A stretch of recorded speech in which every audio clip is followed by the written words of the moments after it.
Assalamualaikum warahmatullahi wabarakatuh.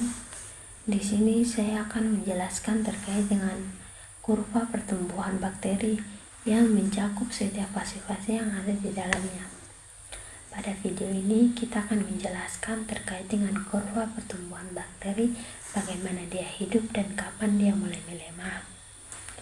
Perlu kita tahu bahwa ada beberapa fase pada kurva pertumbuhan bakteri, yaitu ada 4 fase, dan fase yang pertama adalah fase adaptasi atau life fase.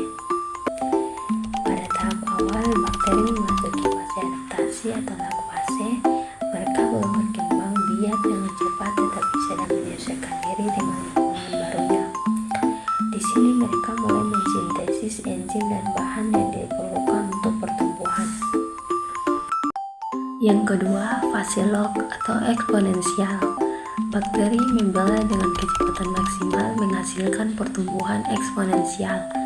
Fase log atau eksponensial adalah tahap dalam pertumbuhan biak dengan kecepatan maksimum yang sesuai dengan kondisi lingkungan dan ketersediaan nutrisi pada fase ini. Jumlah sel meningkat secara eksponensial karena tingkat pembelahan sel jauh lebih besar daripada tingkat kematian sel. Fase ini berlangsung hingga salah satu faktor pembatas seperti kekurangan nutrisi atau akumulasi zat toksik mulai memperlambat pertumbuhan, yang kemudian membawa populasi mikroba ke fase stasioner. Yang ketiga, fase stasioner atau stationary fase. Tumbuh pasti akan mencapai batasnya. Dalam fase stasioner, pertumbuhan mulai melambat seperti nutrisi dan oksigen mulai berkurang, serta produk limbah yang dihasilkan bakteri mulai menumpuk. Pada titik ini, jumlah bakteri yang tumbuh sama dengan jumlah yang mati. Dan yang terakhir, fase kematian.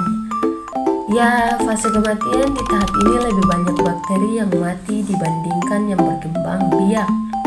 Jika kondisi tidak membaik, seluruh populasi bakteri bisa mati. Inilah akhir dari siklus hidup bakteri dalam suatu lingkungan.